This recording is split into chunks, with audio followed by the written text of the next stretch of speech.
to Monica. Thank you. Thank you so much. Welcome, everyone. Let's get down to it because it's going to be some really juicy conversation we're going to have here. This is a safe space, I want you to know. And so, this is why we want to do our guidelines for productive dialogue. The goal is to understand each other's perspective, be able to agree to disagree. We want to assume goodwill because we are here to learn. Maintain confidentiality. I mean, if you want to share something, ask someone first if it's okay if you share it, and then you can. Speak from your own experiences using I statements. So whatever it is that you've done, let's talk about that and move from there. Challenging the idea, not the person. So it's really important to do that. Okay, and we all have lot to learn. So let's lean into discomfort. Again, I want you to be participating throughout. So if you have questions, feel free to ask them in the chat. And also, if you just want to raise your hand and need to say something, let me know. If you're in agreement with something, give us a thumbs up. So, what are microaggressions? Someone asked that earlier, so this is the answer. Microaggressions are everyday insults made by usually well intentioned people. They affect people from many marginalized groups, especially people of color. They're caused when your brain gets stuck on noticing someone's differences. You can learn how to retrain your brain and prevent yourself from committing microaggressions. This is Dr. Sue is someone you can Google him. He's got lots of information out there about microaggressions and how to mitigate them. So, as you can see this mirror, and this young lady is looking at all this diversity here and doesn't know what to do with herself. And so sometimes when we see difference, this is our first reaction. So when you meet someone new, your brain begins a process called category activation. Okay, this is where it tries to fit the person into categories that have already been defined in your head. Categories like a person's race, gender, age, and more. And this starts really in the cycle of socialization as we grow up, what we've learned, and then we start categorizing people. And this is the first thing that happens when we see someone new. Um, if the person differs from you in any of the categories, your brain registers this. It's an automatic process that happens instantly. So many people aren't aware of it. They just don't know about it. They haven't heard of it, so they're not aware of it. The process is normal, and we all engage in it. It only becomes problematic when we get stuck. So what we need to learn is how to get unstuck. The getting stuck really means hyper focusing on what makes the person different from you. Instead of just noticing it and moving on, it often results in someone making a comment about the difference, which can come across as insensitive, especially if it's the only thing the person is focused on. So if you get stuck on difference, you might start feeling anxious and uncomfortable yourself and maybe not know what to say, or maybe say something, the wrong thing. Um, and when that happens, you kind of get all tense. The brain's fear reaction starts. Again, it gets fired up and you start getting anxious, and you might try to avoid the person or avoid the discomfort you feel. Because of that, again, this category activation, getting up, will prime your brain to go into stereotype mode. Even if you think you're woke and won't fall into the stereotype trap, your fearful brain is a different story. It is more prone to making assumptions about people based on their information it has absorbed from the society. And so, with that, those various stereotypes inform microaggressions. And so, we have to be aware of that and think about that and really take a pause. Like, where did that come from? And kind of think before you say anything. So we're going to watch a video about microaggressions.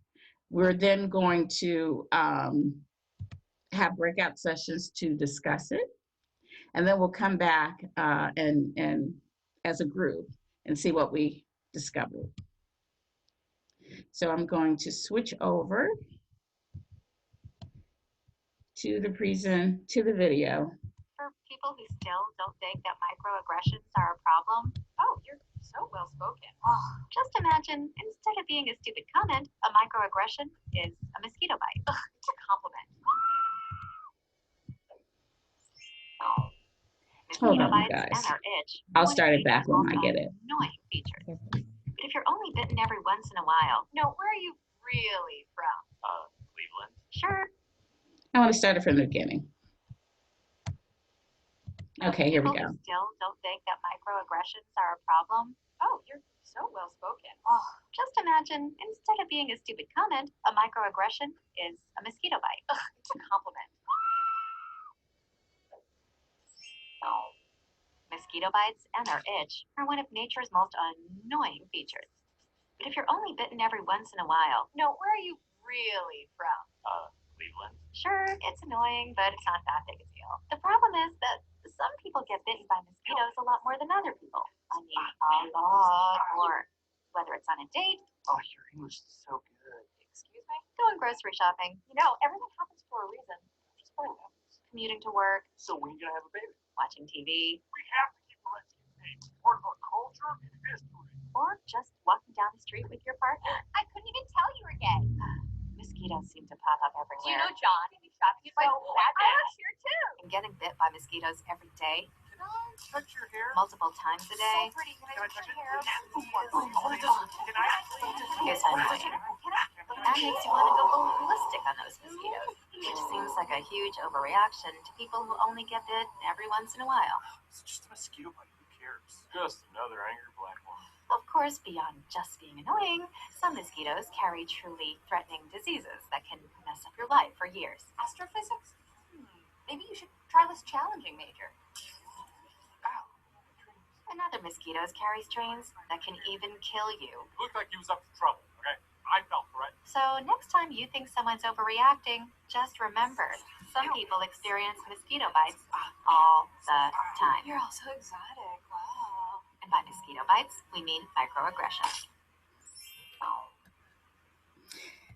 So it seems a little funny, but it's true. And I wanted to share this page with you as well because this video is on YouTube, but it has the cursing version. And so that might not be something you can share, but you can go to UMass and find it there without the words in them.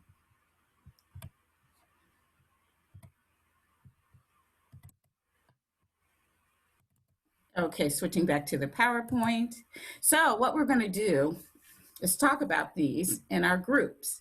The question is, are these questions a problem? And you may want to write this down so that you remember what to talk about when you get into your group. No, where are you really from is the first question. And then 2, your English is so good. The third question, everything happens for a reason. The fourth question, I couldn't even tell you we're gay.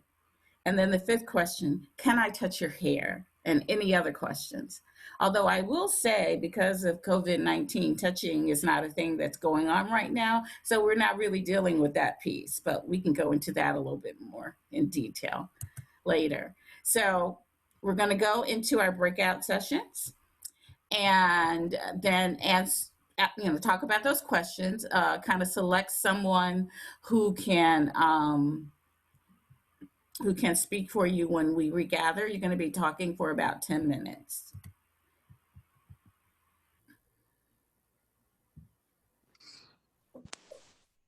Oh, we came back. We were enjoying our conversation.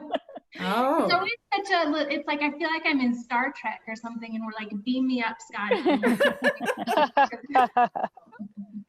Okay, so I'm probably going to share this with my empathic friend who's also in this group. I'm feeling that there's more that you guys want to say about this. So let's talk about why these questions are a problem. So I'd like to hear there are 4 groups. And as I mentioned, we'd have someone speak for the group. So can I hear from group 1?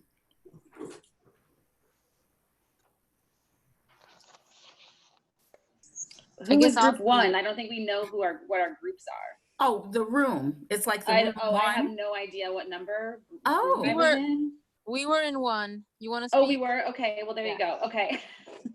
I didn't pay attention. I just pressed the button to get in there. So okay. So we talked about, I'm sorry, what did you want us to say that we talked? Like, what did you want us to? Well, based on these questions, I mean, what was the feedback from the group? Okay, so we discussed that, yes, we've both experienced these in one way or another before. And then also that there's some other microaggressions that we've experienced that, you know, weren't specifically highlighted in the movie, but one big one that I think happens a lot, and this isn't really my story, this was Gabriella, like this happened to her, that she brought it up, and so this, I can let her tell the story a little bit more, but when people are saying, oh, you're so pretty, as opposed to like giving you kudos or recognition for something that you did that was part of your business or part of like your actual life and not just the amount of makeup you have on or the fact that you did your hair that day. And that type of microaggression doesn't really happen to men because no one walks around to men and says, oh, wow, you're so handsome. It's just not the same thing. So a little bit of lookism. Yeah, you know? A little bit of, yeah. Okay. And that these comments don't really add any type of value, just like a comment that is like passive aggressive or, you know, like those don't add any value. So why are people saying them to begin with? Right. Okay. All right. Thank you for sharing. Is there anything else from room 1? Nope. Okay. So let's listen to room 2. What are your thoughts? I'm Meredith. I'm going to talk for room 2. Although if I get something wrong, group 2 people jump in and help me out. Yeah, we definitely agreed that these comments, specifically in microaggressions in general, are a problem. And we didn't go a ton into reasons behind that, but I feel like we talked a little bit about the issue or the notion of belonging. And I feel like they tend to create an us versus them sort of dichotomy, even if it's sort of like subtle and like backhanded and maybe you wouldn't notice it call it out right away, but it creates a division and there's usually a power dynamic with that also. And we talked about various ones that we have experienced and also the process of understanding sometimes we sort of come to realize things we've been saying might be in microaggression and we hadn't been realizing it in a sense of like, oh God, like sort of shame and guilt and frustration and like, can I go back and make amends in some way? But some that came up, and one that I had shared that I have had people say a lot to me is everything happens for a reason. And it drives me nuts. I hate it. But it took me a long time to articulate why I hated it. And it took me a long time to put together an argument for why it's a problem. I think in experiencing microaggressions, I think it can also, I think I internalize things a lot too, and it can be hard to actually create the space to say, no, this isn't okay. This is why I get a bad feeling in the pit of my stomach when people say it to me. Here's X, Y, Z, Y, you know, like for the part about everything happens for a reason, I feel like it's a comment of blame a little bit, like, oh, well, bad things happen to people who have to learn some sort of lesson, and so you're becoming a better person. Or there's this assumption that, oh, well, then people who don't have bad things happen to them are more righteous or more deserving, or they worked harder to have a better life in some way. And And I think it minimizes whatever challenges people experience. You know, challenges just happen. There's no reasoning behind it. You don't have to work harder or be better to have made it not happen. Anyway, I won't go on about that, but other ones that came up that we have experienced when in terms of being women in the workplace and the way that we are spoken to or referred to. I shared I really hate it when people refer to women in the workplace as girls. And a lot of people, like female friends of mine, don't have a problem with it, but I do. You know, girls are children and women are adults, and children don't make choices. They don't have agency over their lives. They need adults to do things for them. And we're adults in the room, we're women, and we don't refer to our coworkers who are male as boys. So I don't want my coworkers to refer to me as a girl. It's just unless there is a microaggression and you're talking to an African American male. You see how that could happen that way too. When I was saying it's not appropriate to refer to male workers as boys. Did I or say women as girls? I'm just in agreement with you. I'm just showing another level of that microaggression. And so a lot of the things that you're talking about, really, it's about, again, people getting stuck in that category activation, putting people in categories and treating them as such. And when they do that, they also are uncomfortable. They're tensed up. They don't know what to say, so they say something inappropriate. And it just happens automatically. And that's the microaggression.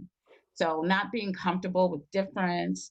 And then you can't know everything. Now, everybody's going to have an experience and they're going to step on someone's toe. But all you have to do, hopefully someone will say, ouch, that hurts. You need to, this is why that's not a good thing to say. And it's about learning. You learn it, and you don't have to feel like you have to go back and apologize 1,000 times. Thank you for letting me know that. So going forward, I know what to say because I've been exposed. So as we grow and we learn, this is how it happens. You can, again, we'll talk about, some tips for mitigating and managing it as we go. But this is just sort of like a platform to talk about the things that just happen normally, and whether you've been exposed to it or not, what reactions happen, what responses can happen, and why it's a microaggression. So let me hear from room 3. What were your thoughts? So I think we were room 3, and what we did was we took all the questions and asked each of us if we had identified with any of those questions. So one of the questions that we identified was with your English is so good. And I identified with that because I got that a lot when I first moved to this country. It's like, how can you speak English? Why is your English so good? Now, I took it as a microaggression. However, I know Kate was making the point, like maybe it was a compliment. I really have never taken it as a compliment. But now that I think about it, if somebody asks me again, maybe I'll step back and think maybe it is a compliment. To me, it was mostly because I don't think people know enough about the rest of the world to know that the rest of the people speak English and several other languages as well. Mm-hmm. So that was one thing we talked about. The second one that Patty identified with was, can I touch your hair? So her boyfriend's Afro-American, and people go and touch his hair, like in bars and stuff. And she said he doesn't think of it as an insult. He's kind of used to it now, but it's almost, I don't know, just surprising that people would do that, like strangers would do that. So those are the 2 questions we kind of talked in depth. We also talked about where are you really from. Obviously, I get that as well. I don't consider that to be a microaggression at all. I think some people are just curious, asking where are you really from. Mm-hmm. And I think I think some of these questions too. It's the tone in which you ask them. That also makes a difference. So yeah, that's pretty much what we went through in our group. Okay, all right. And so again, how I try to mitigate some of these things. And sometimes it could be good intention, but I can explain. And I will after the fourth uh, room gives their comments. But yes, some of these are good intended for a positive compliment or something like that, and especially the your English is so good.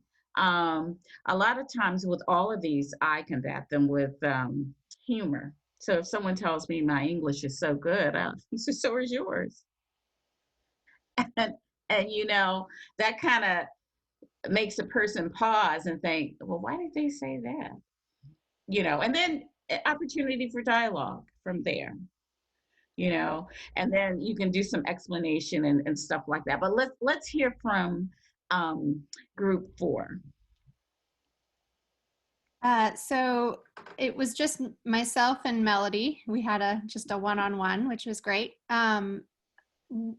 We started off with just the immediate reactions that we had to these questions.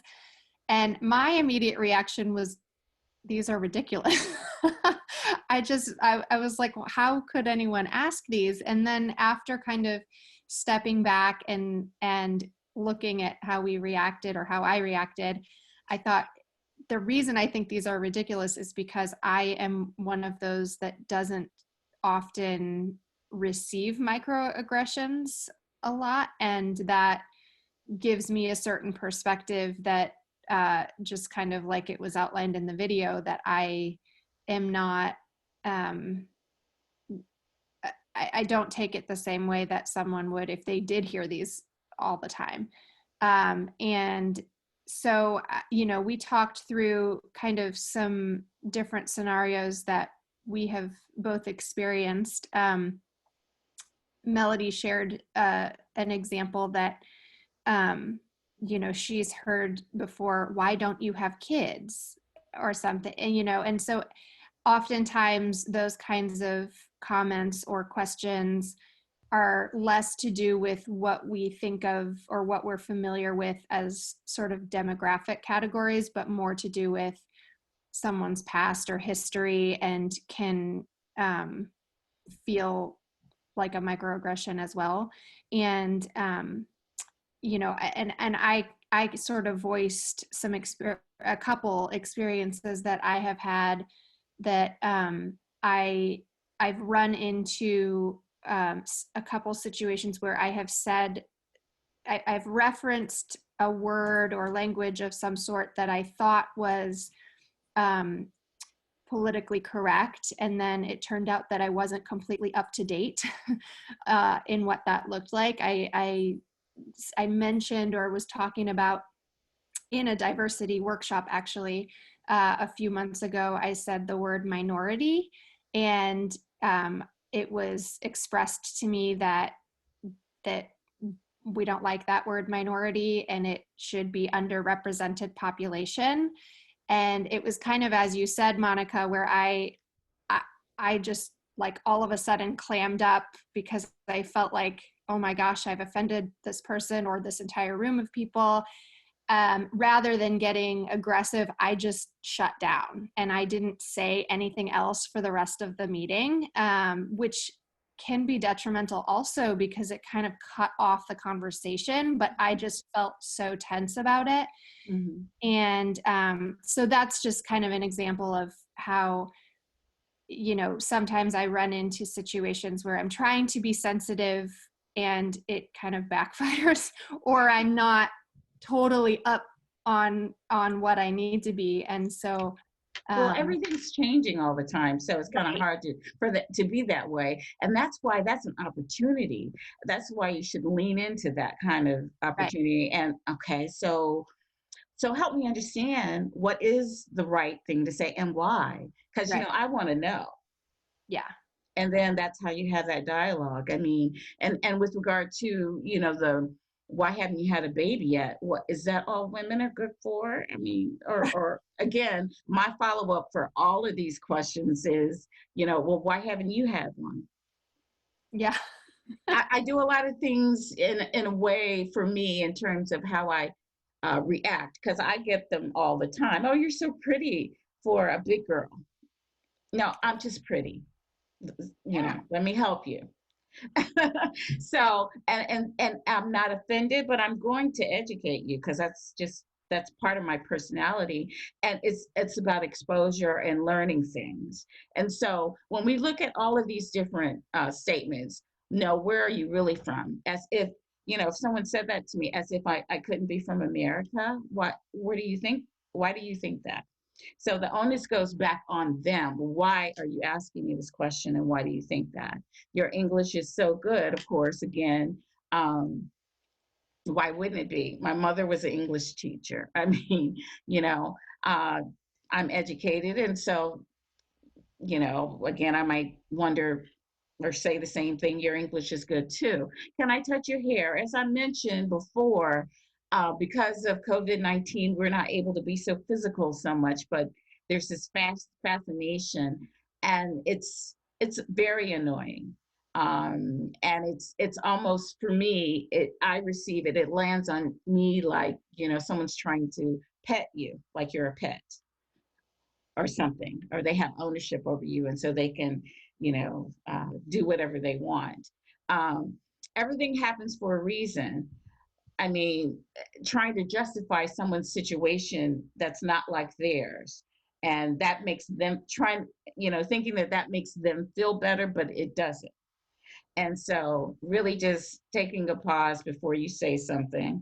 The I couldn't even tell you were gay. Really? I couldn't even tell you were human. Okay. So, again, dialogue, positive, not necessarily, attacking someone, because we're learning, we're being, hopefully, um, having the opportunity to expose each other to difference. What better way to learn about diversity than to speak to diverse people? Really? Okay. And then when we think about microaggression toolkit here, how we can kind of pin things together, recognize where it starts. Of course, we all have had different experiences. Our cycle of socialization is different. And so we've been exposed to different things. So we have to recognize that. Open the lines of communication, especially in the work environment, provide a safe space for someone, for a group of people to talk. You can have affinity groups. You can have groups where you could have wisdom groups. And that way, every generation, there's some wise people who are younger and wise people who are older, and you all can come together and kind of talk, grow and learn with the process. Professionalism is not only about showing up for work, it's about how you engage with people. And so being able to engage with a diverse group really sets you up for leadership, and also apologize and have empathy.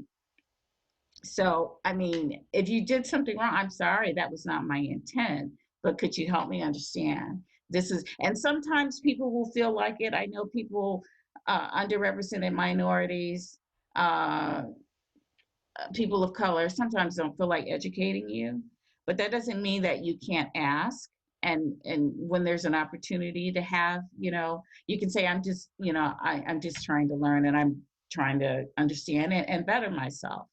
Um, and then having empathy. Everybody's situation isn't your situation. So sometimes everybody has a level of privilege. Sometimes even I, only because of my education, have a level of privilege that maybe some people don't. And so, kind of thinking about that, and thinking about, well, they have different circumstances, but taking a pause before you say something that might be a microaggression. Um, Lead by example.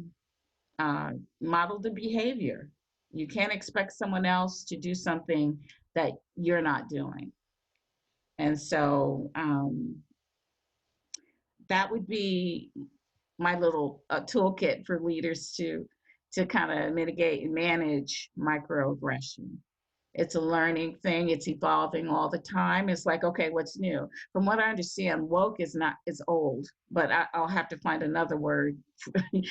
People who are woke, except my my daughter, who's 23, yeah, Mom, they're not saying that anymore. I'm like, what are they saying? So, you know, and across generations too, they have different conversations. I can just imagine with the conversation where minorities, we don't like that word. It depends on what generation you were speaking to.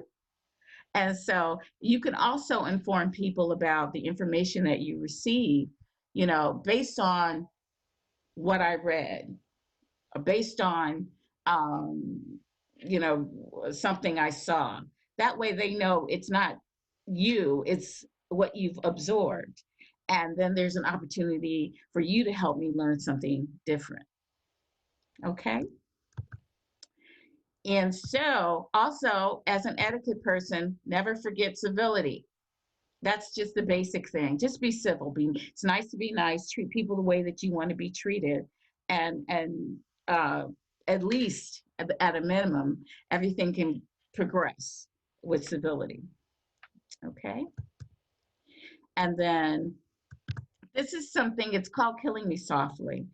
And it's, if you can write down this link, this was developed at NYU, one of the universities in New York City, and it's an opportunity to go through a storyline, but you pick out the answers, and then it reveals how microaggressions and stereotyping shows up in the story based on the answer you pick. So if you can't see that, we'll try to get that to you so that you can go and do that. I just looked at some of the chats. Haha, I can't keep up. I thought woke was new. No, woke is old. It's old now. So okay, and yeah, I'm going to post the "Killing Me Softly" on, and we'll be able to share it so everybody can get to it. But it's really just understanding the outcome of stories depend on what's said and when you say it and how you say it. So basically, that's it. We just have to all be mindful about things that come out. Now, when someone is intentional, you know that that's not a question. But most of the time, people don't have any malicious intent. Okay. So if there are any questions at this point, feel free to ask. I don't know if we have a lot of time, but you can ask me. You can also email me at my office email at mbr@wustl.edu. And I can answer questions that way, or you can call me. My cell number is listed as well. So, but are there any questions at this time? That's a good question. Mm-hmm. Do you have any, and you've sort of done this already, so I don't want to repeat, but do you have any recommendations for a civil way to, if I've tried to explain to someone why it's problematic for me when they say a certain thing or when they talk to me a certain way that I consider a microaggression, and they sort of push back and argue against it and like, you need to get over it and just be grateful because people are trying to be nice to you. Do you have any, I have struggled with that point in the conversation and usually I just give up trying. Do you have any recommendations around how to continue that conversation? You can just, simply say, this landed on me this way, and I'd like to talk about it further, and see if they would like to. And if they don't, they don't. Then don't. You've spoken up for yourself, and you've done what you needed to do. And if, this is being recorded, so I can't say what I want to say.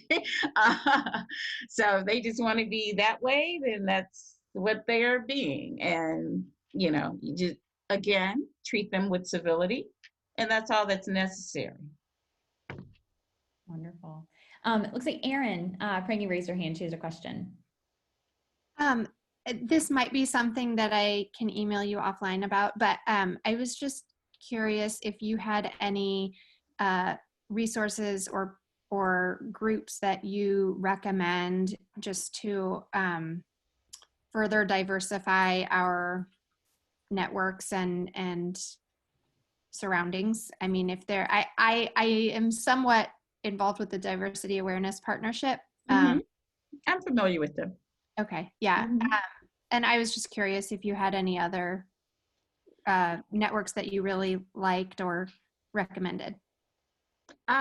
Yes, email me and I'll see what I can find. I know for me here in St. Louis is always ADL and NCCJ, the usual suspects. People are not necessarily gathering as much, you know, Right. due to the times. But I'll see what other resources I can find for you. Thank you. Wonderful. Any other questions in our last couple minutes we have together or comments? Melody had her hand up. Were you wanting to ask a question? It was a bit as a follow-up to Meredith's question and your answer, Monica, in regards to, it sounds like you have a lot of exposure working at a university and doing what you do. How often are your interactions when you do have to mitigate and open up a dialogue from a microaggression? Are you seeing people receive it well and adjust their behavior versus just argue it? In Meredith's case, because I find that all through my 20s, I was arguing, standing up, mostly against male sexism in my line of work. And there is a point where I started choosing my battles a bit more. And I'm curious, in your experience, how that's gone for you and day to day. Who do you choose to engage with? Who do you choose to just not even waste energy on correcting or opening a dialogue with? I typically, because I've taught classes and sometimes, you know, we're not supposed to talk about politics and all that, and it might come up. I think it's good for people to be heard. However, I'm going to be heard as well, and we're going to agree to disagree. And if you want to talk further, I usually don't do long, lengthy back and forth. You know, we can talk one-on-one later, because sometimes that ends up being about a show in front of a group. It's not about that. We have different opinions. And so if we want to talk about why that is, we can do that one-on-one. But right now we're going to agree to disagree. Wonderful. Thank you for the questions. Anything else before we leave each other on this beautiful afternoon? Can I add something quickly? Please, yeah. Oh, sorry, Sarah had her hand up. I don't. Or that maybe that's a clap. I think it's Erin, Big Muddy Dance Company. I don't remember what your name is. I think it's Erin.